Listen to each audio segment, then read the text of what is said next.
Au sommaire de cette édition, le Burkina Faso où le procès de l'insurrection piétine.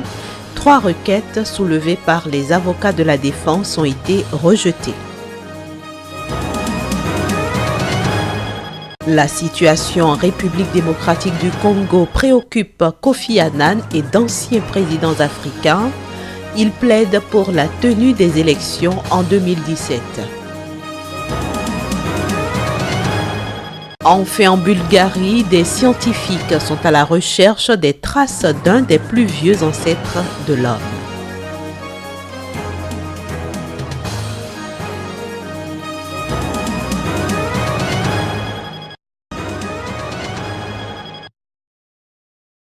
Au Burkina Faso, le procès de l'insurrection piétine. Si le procès a été effectivement lancé, il a déjà été ajourné 2 fois. Les avocats de la défense ont saisi le Conseil constitutionnel pour remettre en question la Haute Cour de justice, le tribunal qui doit juger les anciens ministres. Cette semaine, le Conseil constitutionnel a rendu sa décision, rejetant 3 des 4 requêtes soulevées par les avocats de la défense de Blaise Compaoré et de son dernier gouvernement. Parmi les exceptions d'inconstitutionnalité soulevées par les avocats, celle sur le double degré de juridiction a été jugée recevable par le Conseil constitutionnel. Pour maître Guy Hervé Cab, avocat des familles des victimes, c'est pourtant un procès nécessaire. Il peut permettre d'apaiser les cœurs dès lors qu'on saura la vérité et aussi de donner une leçon aux gouvernants pour l'avenir, a-t-il clamé. La loi sur les statuts de la Haute Cour de justice, celle habilitée à juger les anciens ministres, devra donc être réformée. Cette cour devra offrir une possibilité de recours ou d'appel, ce qu'elle n'offre pas aujourd'hui et qui a été jugé inconstitutionnel par le Conseil cette semaine. Combien de temps cela va prendre, nul ne le sait. En attendant, l'association des familles de victimes dit avoir entrepris des démarches au pénal contre certains chefs de la sécurité et parle de procédures civiles en vue d'obtenir des dédommagements. Un petit pas pour alléger le chagrin des familles de victimes et aider la nation à panser ses blessures et tenter la poursuite du démantèlement du système comparé. Le deuxième concerne la loi sur la Haute Cour de justice.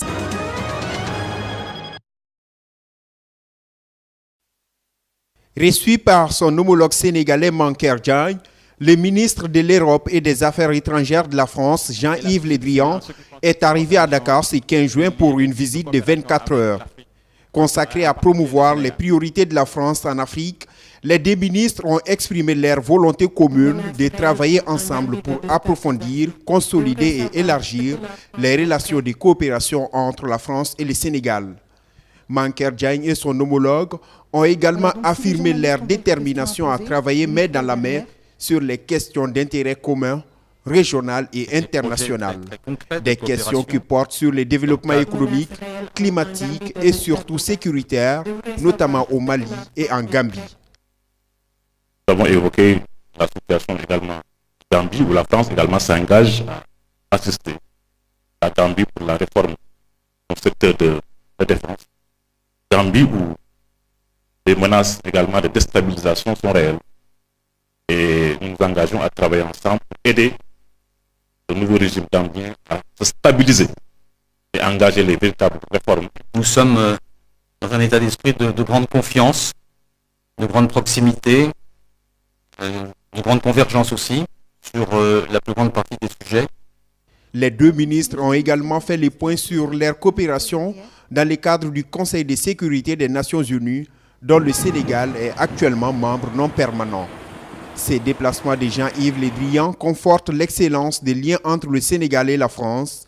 Il intervient peu de temps après une audience le 12 juin dernier à l'Élysée entre Emmanuel Macron et son homologue sénégalais Macky Sall. Visite durant laquelle les 2 chefs d'État ont passé en revue l'état et les perspectives de la coopération entre le Sénégal et la France. En République démocratique du Congo, l'ex-secrétaire général des Nations Unies et 9 anciens chefs d'État du continent ont lancé un appel à la tenue d'élections d'ici la fin de l'année, comme le prévoit l'accord politique de la Saint-Sylvestre conclu entre l'opposition et le camp présidentiel. Dans leur déclaration, Kofi Annan et les 9 chefs d'État signataires, parmi lesquels l'ex-président béninois Thomas Boniyahi ou encore l'actuel médiateur de la crise burundaise Benjamin Mkapa, condamnent vigoureusement le non-respect de l'accord politique signé le 31 décembre à Kinshasa entre la majorité et l'opposition sous l'égide des évêques. Cet accord a permis d'éviter un désastre, mais sa mise en œuvre rencontre des difficultés croissantes qui mettent en péril le processus censé conduire à des élections pacifiques d'ici la fin de cette année, poursuit le communiqué. Fin avril, le camp de Joseph Kabila a décidé de conclure les tractations politiques par la signature de l'arrangement particulier, document additif de la mise en œuvre du compromis politique de décembre avec des dissidents du Rassemblement, la principale plateforme de l'opposition congolaise et d'autres opposants. Dénonçant une forfaiture, le Rassemblement a décidé de boycotter la séance. L'avenir de la RDC est en grave danger, conclut le communiqué, soulignant les conséquences continentales de la crise actuelle en RDC.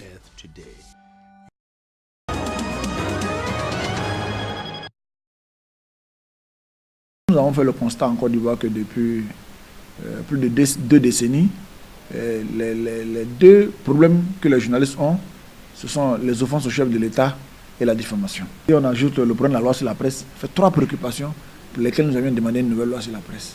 Parce que quand vous allez prendre tous les États modernes, vous ne trouvez nulle part les histoires d'offense au chef de l'État. Aujourd'hui, c'est des choses qui sont dépassées. Et puis bon, la notion d'offense, c'est une notion un peu abstraite hein, qui permet toutes sortes d'excès, qui permet toutes sortes d'abus. C'est pour cela que nous voulions des termes clairs, concis, précis dans la loi. Voilà, des choses, quand vous êtes en faute, vous reconnaissez que vous êtes en faute, puis bon, il n'y a rien à dire. Donc voilà un peu ce pourquoi nous sommes battus, mais je pense qu'aujourd'hui, tout ça s'est dépassé, parce que bon, la loi a été retirée. Nous nous en félicitons et remercions encore une fois les autorités pour cela.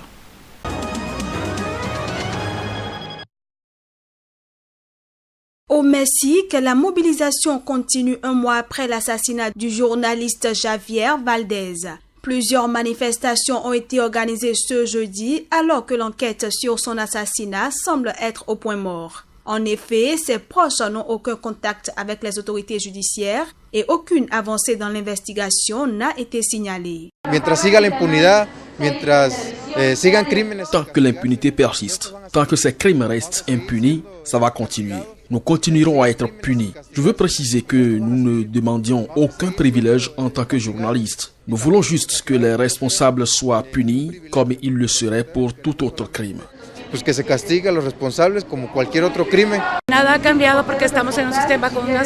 Rien n'a changé car nous sommes dans un système d'impunité et ce que nous pouvons observer un mois après le meurtre de Javier Valdez est la même chose que nous observons depuis une décennie, que les meurtres de journalistes sont constants.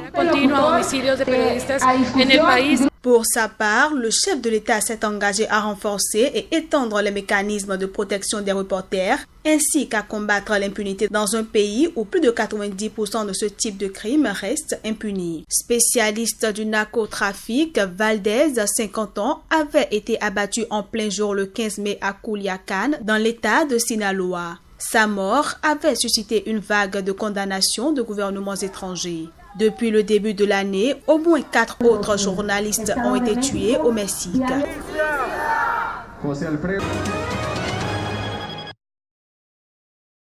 Des milliers de personnes sont descendues jeudi dans les rues d'Ankara en Turquie pour une longue marche.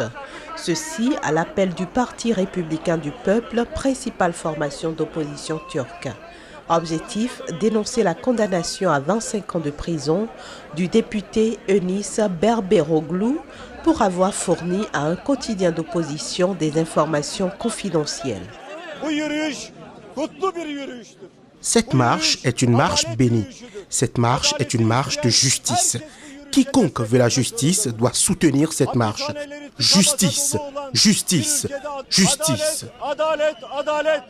Je suis ici parce que je crois en la démocratie, l'égalité et la liberté et je continuerai ce combat jusqu'à ce que ces valeurs soient mises en place. Pour les militants du Parti républicain du peuple, la condamnation Denis Berberoglou est purement politique. Raison pour laquelle ils se sont joints à cette marche pour parcourir à pied les plus de 400 km qui séparent Ankara d'Istanbul où le député est incarcéré. D'autres manifestations de soutien ont été organisées dans plusieurs autres villes du pays, également pour dénoncer cette incarcération inédite.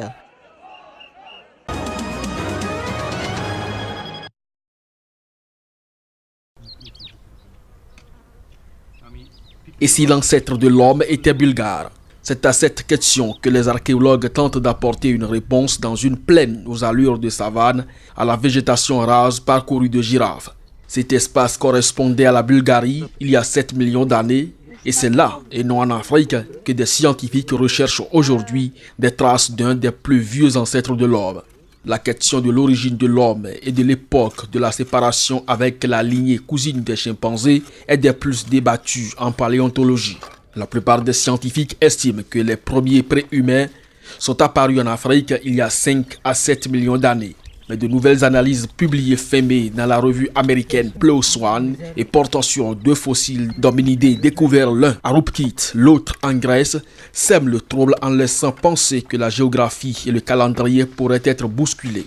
Cette hypothèse d'une localisation sud-européenne des origines de l'humanité ne fait pas l'unanimité dans la communauté scientifique. Nous espérons trouver plus de fossiles et c'est pour cela que nous sommes ici, afin de trouver une nouvelle partie de squelette, n'importe quoi, de préférence une partie du bassin, de la hanche, de la mâchoire ou du crâne pour pouvoir en dire beaucoup plus sur nos premiers ancêtres potentiels. Mais la dernière campagne de fouilles bulgare n'a duré que 8 jours en raison d'une pénurie de fonds alloués à la recherche dans ce pays, le plus pauvre de l'Union européenne. On a aussi évoqué les plans sur les 3-4 prochaines années et on a aussi évoqué le futur partenariat qui peut y avoir entre moi, ma fondation et la Fédé pour promouvoir le basket. Moi j'ai réellement un souhait d'être un des ambassadeurs du Bénin au niveau du basket et je pense qu'on partage la même vision. Le mérite revient d'abord à Yann lui-même qui a accepté de venir et ensuite au président de la fédération de basket et à tous les membres de son bureau qui ont eu cette initiative et qui m'en ont informé. Je suis heureux qu'un fils de Zayanado revienne chez lui pour dire qu'il a envie d'aider les plus jeunes, pour dire qu'il a envie d'être un ambassadeur de son pays. Ça avait vraiment plaisir que nous l'accueillions pour que les jeunes puissent prendre exemple sur lui. Le camp a commencé. Il est animé tant par les coachs de la fédération, mais aussi par un coach de la NBA Africa qui est actuellement là-bas. Il n'est pas venu ici parce que lui il est très occupé par le camp. Donc il est avec les enfants et vraiment ça se passe bien.